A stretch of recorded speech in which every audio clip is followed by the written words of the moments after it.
there's a bright light shining spotlight always on that leader. Their body language, how they walk. Do they look more stressed recently? How is their mood? Every word you say, every way that you glance and don't glance. There's a greater pressure that the leaders feel in having this responsibility for thousands of people, and how they carry themselves makes a tremendous difference. Welcome to Lonely at the Top, a podcast for high-level leaders carrying the invisible weight of the world. Because you know the higher you rise, the fewer people you can safely talk to. Here we welcome founders, executives, and decision makers who feel the isolation and pressure that comes with power. Lonely at the Top is your sanctuary in the storm, and I'm your host, soul medic and former psychotherapist Rachel Alexandria. Today's guest is Alina Doran. She's the founder and CEO of Highline Leadership, where she partners with C-suite leaders, investors, and executive teams at high-stakes inflection points, from post-funding expansion to post-reorganization disorientations to leadership plateaus and to burnout. A former operator inside of Disney, Paramount, and the New York Times, Alina is known for her strategic precision and no BS candor. Her work spans one-on-one coaching, advisory, team development, and high-impact keynote speaking. She's delivered her methodology at UC Berkeley's Haas School of Business and recently led an executive group coaching session at Gangle's Velocity Summit during New York Tech Week. Her clients include leaders from JP Morgan, Bank of America, Strava, and the Office of the Surgeon General of California. Alina advises graduate programs at NYU Stern and Cornell Tech. Such an impressive bio. You have so much experience, and we are going to dish. We're going there. Responsibly.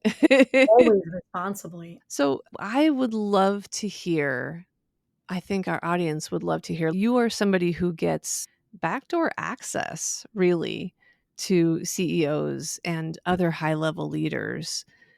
So you knew when I invited you on to Lonely at the Top, you had some stories to tell. Sure, absolutely. I remember when we first met. Also, we met through Jessica Lackey, I believe. Absolutely. And Love Jessica. yeah, we were talking about your experience working at all of these high-level companies, and that you ended up being the ear for so many high-level executives. But what really struck me and why I wanted to chat with you on the podcast partly is because you said that they didn't want other people to know that they were working with an executive coach. Why do you think that is? Yeah, well, that's right. And you remember, great recollection, great memory. When I started doing this work, I started on the inside. So as a full-time employee, and I had a in front of curtain function, and then there was a concurrent behind the curtain function at some of these roles. Those did not make it to the bullet points on the resume. They were behind the scenes. And so that's how this work started, is years, year after year after year of becoming the sort of consigliere, like a partner sort of off to the side, where we can have these vulnerable conversations where they would get to ask for advice. They would get to ask for my input. Why that is, there was trust built over time. And I think they saw me as someone who was not threatening, as someone who could potentially help.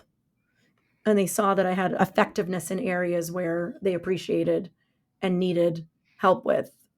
And time after time, they saw that if they would confide in me, it stayed between us and stayed in that container.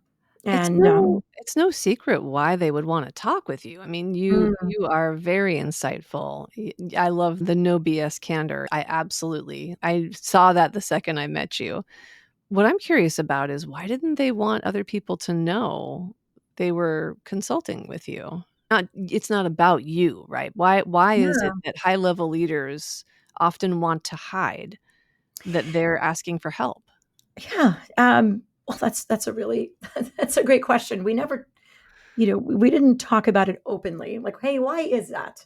I Yeah. think in those situations, what I would deduce is I had a function that I was formally hired for, Huh. and serving on the side for that advising consigliere, helping mend relationships, helping hold space for something that felt so uncomfortable for them to work out. I wasn't human resources. I wasn't the person that would typically in the position in terms of hierarchy and company structure be the person that would hold that function, right? Maybe Mm, it's the chief human resources officer, maybe it is the business partner. This was a very different case where I was hired for a different function. mm, And so my talents were used in a way that was other than what the job description had. And I think that's part of it. Part of it is being an insider, mm, right? It's a very different, for the folks that had the higher external executive coaches. mhm. You sit in an office back in the day when we were all in an office, and you see over time we would get to know who the executive coach would be, walk in with a briefcase and a coat, and walk into that executive's office, and our team knew they were like, oh, yep, you identify the person that's their executive coach. They Mm, go into a room and they have a confidential conversation. mm, It's an outsider. mm, This was an insider, and so that mm. was that's my hypothesis. Is it's off the job description, and it's an insider coupled with it being a very vulnerable and uncomfortable space. Mm. That's so insightful, and that absolutely makes sense. I see why, if it's not part of your job function, they'd want to keep that quiet, and I see why being an insider would give you a unique viewpoint. And what really stood out to me is the one of the first things you said, which is they didn't feel threatened by you. That's right. That's right.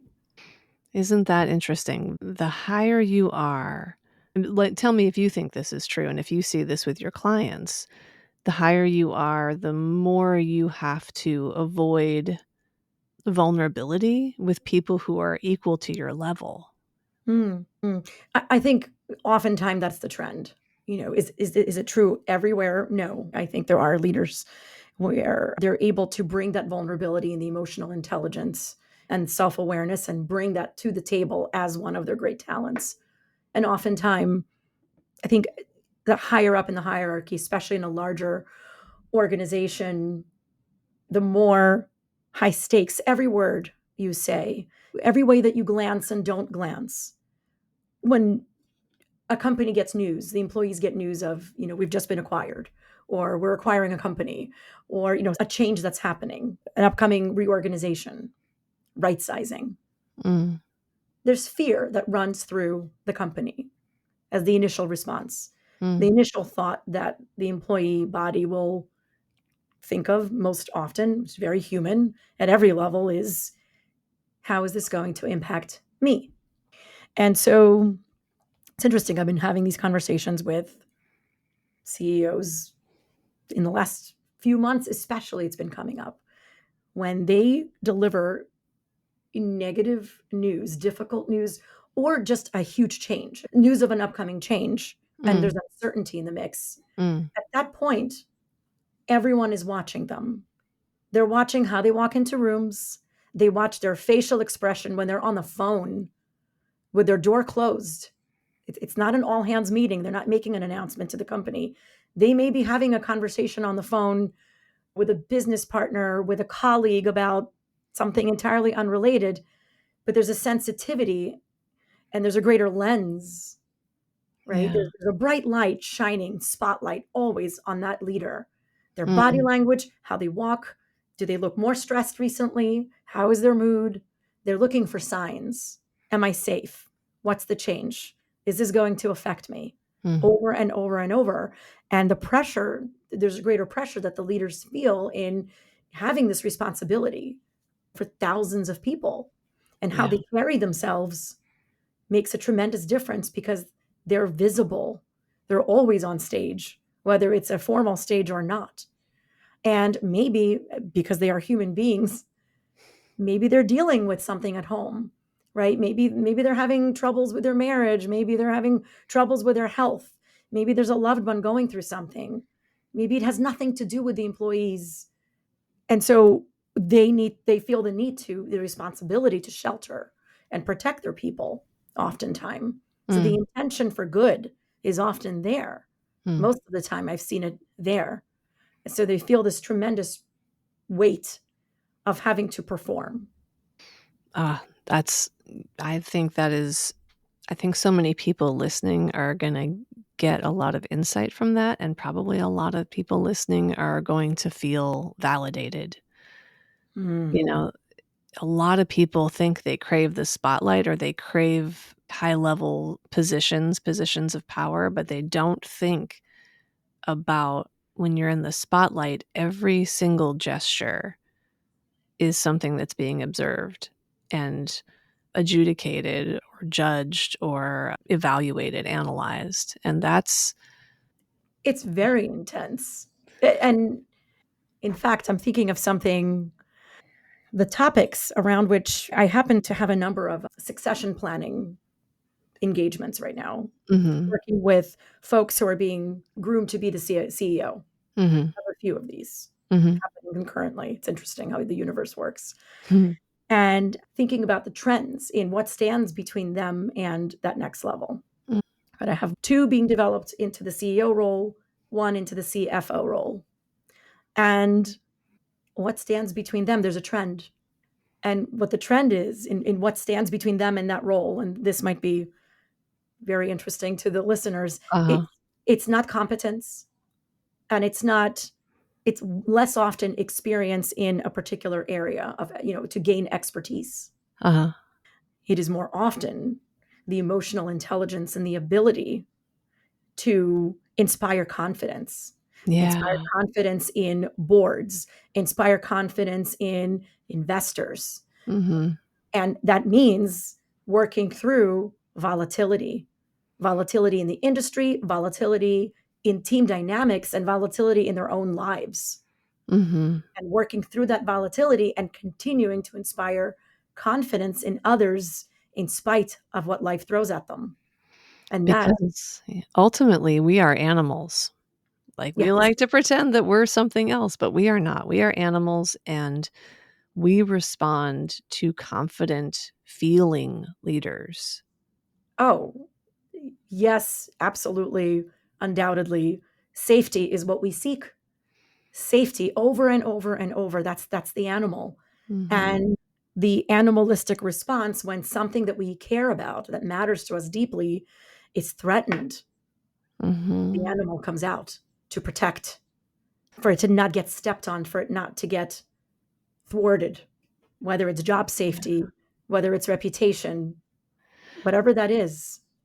And so the leader has to insulate their feelings from what they, display publicly. Mm. Sometimes, and it's often learning self management. It's a huge topic. I am Uh, curious, how do yeah, you so you have these clients who are being groomed to be C-suite, and they're working with you to develop that, whatever it is that they need to add. That's what it sounds like to me.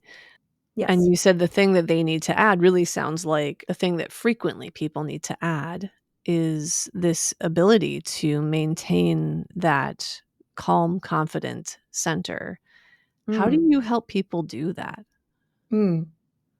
It starts from within each and every time. A metaphor that I like to use is you have a pot that's boiling on the stove, and you can pick up the lid and press the lid on the pot to keep the contents from spilling out as the pot's boiling. When you do that, you're using the energy in your arm to keep pushing the lid down. You're Mhm, using your attention and your energy and your focus to keep the lid on the pot. Alternatively, what you can do is gingerly walk up to the stove and turn down the dial mhm, and turn the heat down. And now you don't need to be expending energy on picking up the lid and forcing it down and keeping it down and not taking your eyes off of that pot so the lid doesn't slip. mhm. You can even walk away when you learn to calibrate that dial, and then you can go chop some vegetables. You can mix a salad while that pot's boiling. And that is self-management. And that is what work needs to be done, what needs to be true for you and for every one of us, where we may not need to expend energy in places that aren't effective or efficient or optimal. Right. So Mhm. it's much more difficult and painful to have to keep a mask on your face and have to keep pretending that you're okay, pretending that Mhm. you don't have a reaction. That's acting, and that's exhausting. And Yeah. what it's not is sustainable. It's not sustainable. Yeah. It's short term, it works, and then that person, it's a human, and that human comes home, and that human comes home to their family and to their friends, and what are they left with? They're empty. They're empty and they're resentful and they're exhausted and they have very little left for the rest of themselves. And so that could work for a day or two or a week or two or a month or Or two months or even a few or years. years, but then Yeah. at some point, And then they fall down, and then they find someone like you or me. yes, Yeah. how many Coldplay concerts can you go to? You're gonna run out Ooh, of boy. bands to go watch between whatever that is, the rebellion or the band-aids, the deflections that people use. Most deflections that people use don't look like the Coldplay concert that we've heard Ooh. about, but they look like something a lot more innocuous. Mhm. I'll just work harder, right? I'll That's right. just exercise more. I'll do a marathon. I'll do an Ironman, That's right. right? And on the outside, it looks like a very virtuous thing. Like, wow, that's amazing. You run marathons. Well, Yeah, I'm not displacing my anxiety and resentment at all. that's right. And for those listening or watching, it's not to say running marathons is a deflection. No, running marathons is a tool that can be used for whatever you choose to use it for. And so it Mhm. can be a deflection. It can be literally running away from something, or it can be something that brings you pleasure and fulfills you and connects to something that you value in your world. It's So never about what you're doing most of the mm, time. There's a few exceptions, right? that's But right. in terms of, outwardly looking healthy things, it's never about what you're doing, it's about why you're doing it. Right. I love that. Yes, it's always about the driver. Mhm. Yeah. Where do you want to spend your energy? Mhm. And so when you ask me, how do I even start? Mhm. We always inevitably start with what's happening within that person. Where are they? Where are they in relation to their own internal control room? Have they been in it? Do they know that it Nice. exists? Mhm. Do they know what's inside that room? The dials, the buttons, the levers? How do they access and calibrate? And each and every time, it's an inevitable component of what's in the way. It's not the degrees, it's not the Mhm. titles. The check boxes of external affirmation of success are absolutely checked off, Mhm. right? Like brilliant, well dressed, title, Liked. Yeah. liked Mhm. compensation. Mm. On the outside, it looks fantastic, but we're here Yeah. and we're doing work. I would love to know because 'cause we've been talking about people that you work with, but I'd also love to hear a personal story. Can you tell us about a time or a season that really tested you? Yes, I can. There are a few seasons that are coming up, and I'm going to talk about one that really solidified so much change. I will say if this were an article that we're writing, the story that I'm going to tell you, the headline would say something like, sometimes life needs to break open to break free. It's Yeah, about, sometimes things need to fall apart to make way for better things. yes. Yeah. And I call it, it's my breaking open. It was a Nice. very highly pressurized environment. I was Mhm. working on a very, very intense public initiative, Mhm. international public initiative. And so there was very high visibility and high pressure. And how I led and what I did, my impact was affecting thousands of employees. Mm. The impact of my contributions on the team and my direction would make a huge difference. And stakes were high in that if it didn't go well, it would be very, very visible. Mhm. very visible to the highest level in the organization. At that same time, I had been dealing with the most toxic manager I had ever in my life encountered, Mm. by far, and highly uncharacteristic of the types of leaders I was lucky to work with. There was Mhm. there's that one bad apple, Mm. and boy, what difference that one bad apple can make. Mm. So it was an amalgamation of working on a very high stakes, high visibility initiative, a boss that displayed quite a few psychopathic tendencies, Oof. cru- cruelty, sabotage, intentional cruelty, Mm. unprofessionalism. It's literally a chapter in my book that's in progress. And it's not to dish on that person ever. It is more sharing what I so dearly wish I had understood Mm. to reduce suffering for those who will read it. That's the Yeah. intent. It's what I wish I'd known. I wish Mm. somebody had told me that. But it was that. At that same time, there were personal life circumstances that were very, very difficult and very challenging, family circumstances that were kind of, the vice was tightening from all angles. And it was becoming, my life was becoming very compressed and increasingly more stressful. And as a result, my immune system started to revolt. And I got sick, really sick, sick, Mm. where I needed to go on like a whole treasure hunt of doctors and treatments to understand how to treat it.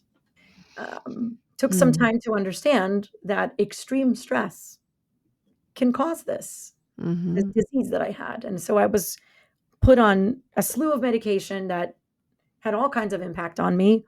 One of the medications, and I mean, I found humor in it, and I'm grateful that I did. I wasn't allowed to be in sunshine or consume alcohol.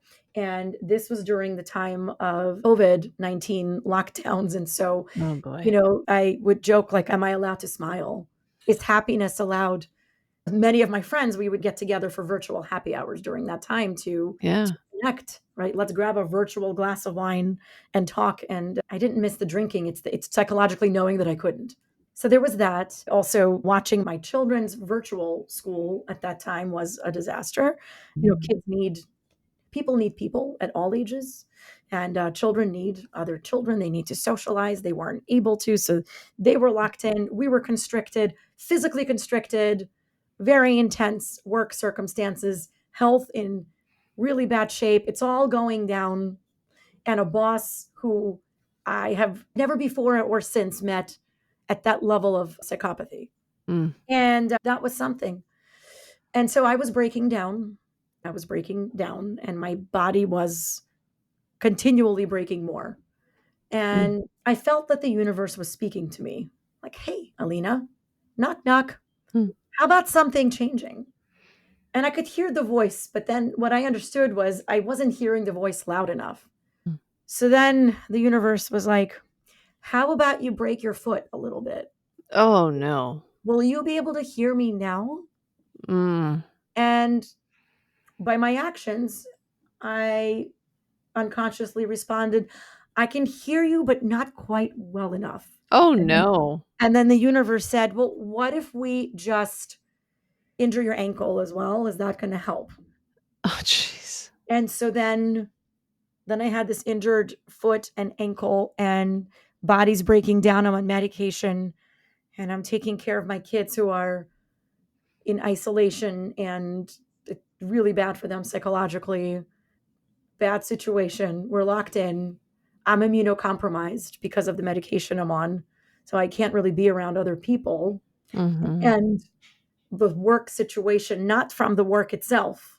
That's the Mhm. thing. It's not the Mhm. work. It's not all the dozens and dozens of people I'm collaborating with and working together to get things done. It's the leader Mm. that's poisoning the water and creating circumstances that are making it really difficult to live. I had chest pains. I would wake up in the middle of the night with, I'd never in my life had anything close to a panic attack. I would feel a tightening in my chest. So I was getting sick. And that was my life just breaking. Yeah. How Yeah. did you finally get yourself out of this? Yeah. I felt that There were multiple bottoms I could hit, and I made a decision that this bottom where I was presently is the bottom that I would like, the lowest bottom I would like to have reached. Yeah. I recognize that if I keep going, it could get even worse. I decided that this was, I had enough. I cried uncle. Like I tapped out. If this was a wrestling match with the Mhm. universe, I tapped, said, okay, this was it. I had enough. And so I reached out to a coach, and I had reached out to a therapist. Mm.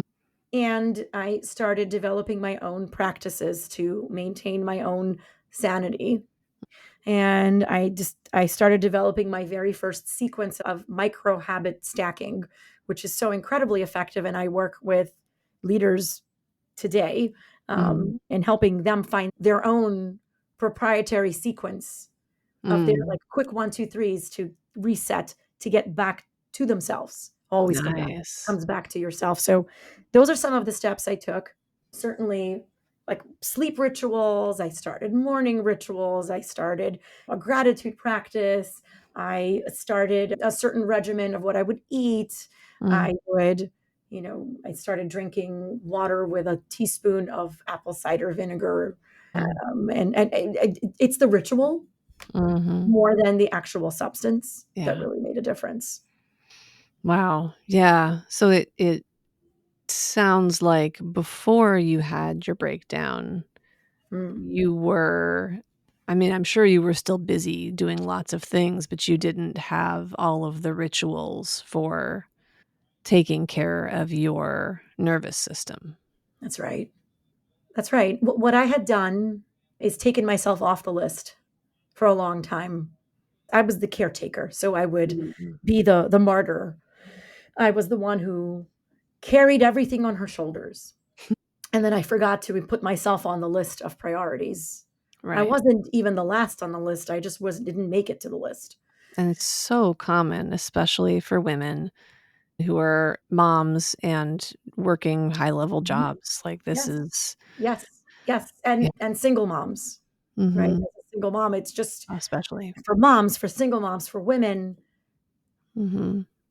it's not at all uncommon to just forget, like, oh, I matter too. I should probably do something for myself. And so And that began a fortification, that began the healing, the growing from breaking open mhm. and rebuilding a life. And rebuild a life I did. It was a rebuild of my nervous system, of my relationships, of my boundaries, of my routines, of my non negotiables. It was a huge rebuild, and I continue to work on it. The work is not done. The work continues It never is. as Yeah. long as I live, the work continues, and that's true for all of us. But that I am so grateful for that breaking open, for that Mhm. pressurization. I would have never, I, I would have never seen what I got to see. I can't unsee it, and I can't unlearn it. And I'm so grateful. I don't want to unlearn it. It's Mhm.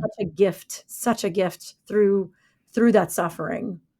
You know, when I was in grad school, I remember they told us this is my therapy program. They told us you can acquire knowledge through all kinds of learning, but wisdom is only acquired through suffering. And I remember it so much because one of my classmates got so pissed at the faculty. It was very normally mild-mannered person, absolutely threw down with our faculty, being like, "That's not always true, blah, blah, blah, blah, blah." Right. And I don't know if it always has to be suffering, because maybe I'd quibble with that word, but Mhm. probably through loss, right? Yes. Some suffering is inevitable, but some other parts of suffering are optional, right? But loss is inevitable. Mm, So, absolutely. I have a similar story, not in the fine details, but how I found myself and deeper wisdom through loss. So, I really feel that, and I Mm, feel similarly. I wouldn't undo any of it. absolutely. I'm grateful for it. So, we're going to move into the section of the show where we open the private ledger, because at the top, no one sees your balance sheet of burdens. But here on this show, we get to take a sneak peek into your private ledger. So, we'd love to hear first of all, what's one cost that you experienced of being in leadership? Like, what did it take from you emotionally or relationally or physically? You've referred to some of this, but Hmm. what's one that you would name? It's choices, right? And it's interesting because it can be a cost and it can be an asset, but Mm, it's choices to not be able to deprioritize when we're prioritizing showing up for our teams and leading with heart and leading well. We're choosing to focus our time and energy mhm, there. And oftentimes that means that we're choosing to not spend time and energy elsewhere at that time. mm. And so it's this idea of can you have it all? And I believe one can, quote unquote, have it all, just not all at the same Not time. at the same time, Not exactly. not in that one moment, not in that 1 hour, not in that one day. You are always in choice. And Yeah. so there is always a cost to every choice that we're making. Mm. Hopefully, what we're choosing has a greater reward, and that balance sheet is in the black and not in the red. Mhm. What is one invisible asset that you didn't realize that you had at the time? The strength I didn't understand that I had.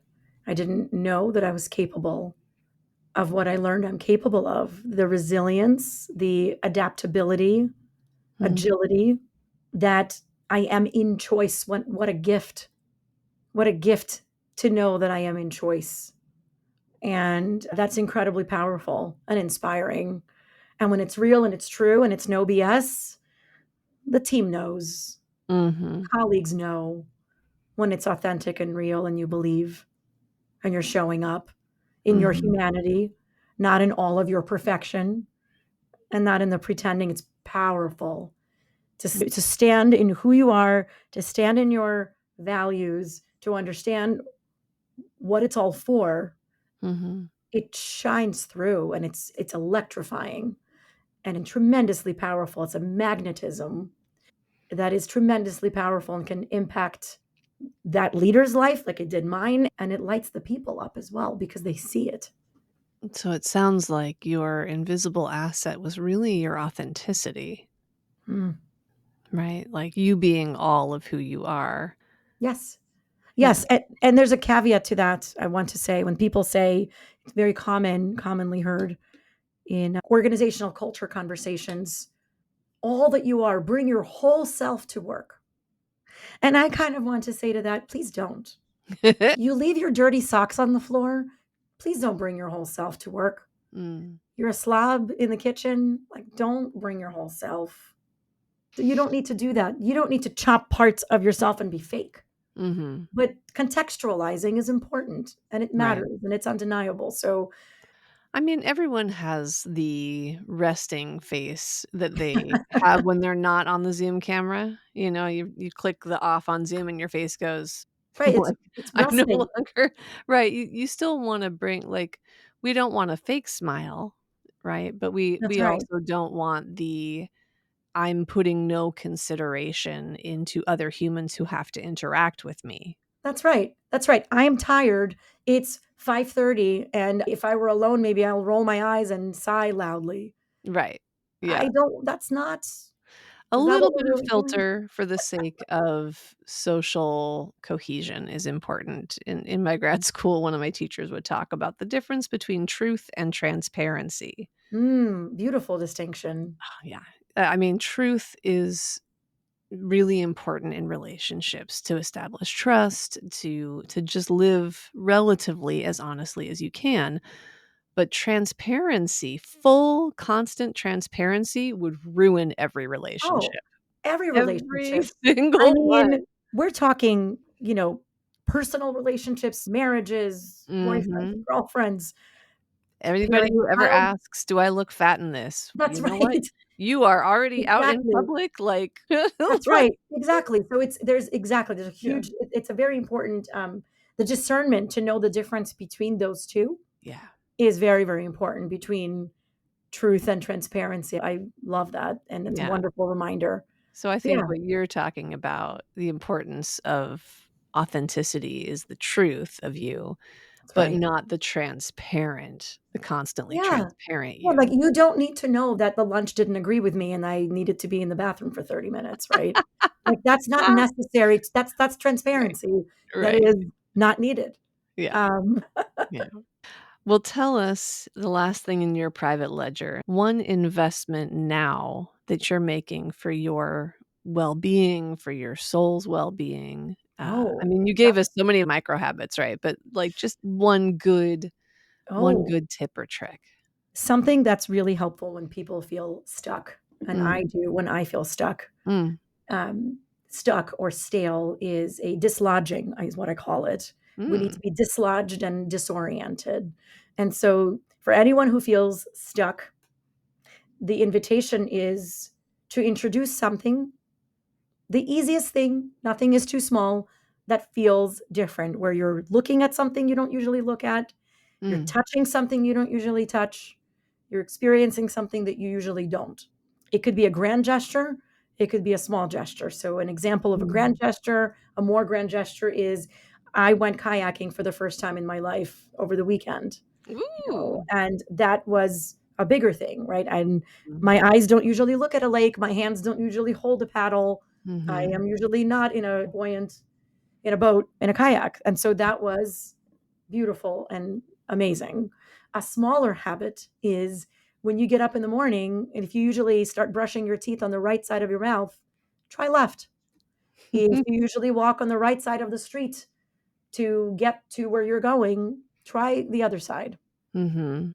I love that. One of the things I talk about often in my blog and in my email list is that brains are lazy. Both the brain and Absolutely. the bodies are lazy. It's an evolutionary thing where they want to do the least amount of work. It's a fuel conservation effort all the time, like below the radar. Your brain and your body are going to do the least they possibly can. And that's also how we can get stuck in ruts. So, what you're inviting people to do is challenge your brain to be less Mm, lazy because that will dislodge, as you say, the pattern that you're in and encourage the brain to do some other thinking, some other noticing. mhm. I love that. Thank you. And something to say about that also is as we take on the small habits of change and we dislodge ourselves, one of the things about our brains is also that we're programmed to keep the routine. Mhm. Safety is seen as don't change. Change is seen as a threat. Mhm. Our brains perceive change as threat, Mhm. don't change anything, stay the same. Well, that's stuckness. Mhm. That is the dislodging. That is what we're dislodging. And so Mhm. making it the least intimidating, the most manageable, the so easy that you say, "Well, of course I can do that," Yeah. is the safer way to Mhm. start something that can be an incredible, beautiful start of a chain reaction, a domino effect, where you start something teeny tiny and it Mhm. builds and it builds and it builds. So, we're going to wrap up with a couple questions, our end questions we always do. The first one of which is, what do you wish more leaders felt permission to say out loud? Oh, I'm not okay. Mm. Yeah. Bam. I think that's it. Yeah, I agree. I do. I mean, they have to say it in the right place, right? Of But course, in the yeah, right place, it's the "I need help." everyone needs somebody that they can turn to and say, "I'm not okay," so They that they do. get a place to get that support.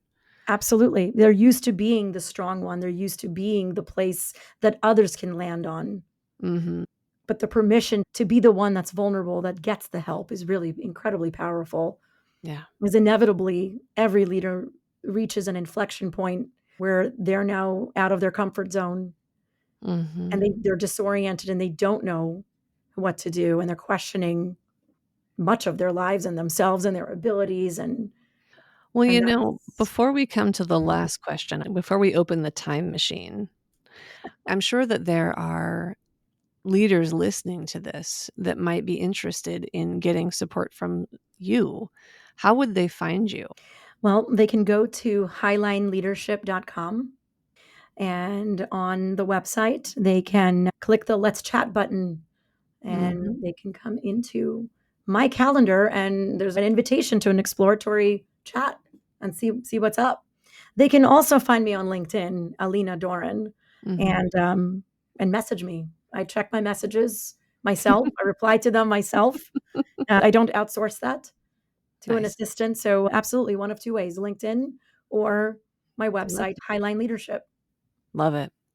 Okay, here we go. We're getting into the time machine. If you right now can step into this time machine I've just opened up for you, Mm. and you go back into a time in the past, in your past, what version of yourself would you visit and what would you say to her? I would visit my 2 years out of school. So 2, 3 years into working. Mhm. And I would go back to that self that was afraid to ask the question, was afraid to stick out, was afraid to look dumb by questioning, Mm. to say, nobody always knows what they're doing. We are all taking risks. Take the risk. Mm. Take the risk. Ask the question. Try it on. Mm. Yeah. It's Lovely. okay. It's going to be okay. You don't have to play it. Yes. Well, wonderful that you eventually did learn that because it got you where you are now. Thanks so much for being with us today. Thank you so much for having me. This is wonderful. Thanks for being with us, Alina. And to everyone listening, thanks for listening to Lonely at the Top. If today's conversation resonated, I hope you'll give yourself permission to pause, even for just a moment, and check in with what you probably are carrying silently. You don't have to hold it all alone. If you're ready for support that goes deeper than strategy, you can learn more about working with me at rachelalexandria.com. If you know another leader who needs to hear this show, please send it their way because, yeah, it's lonely at the top, but it doesn't have to stay that way.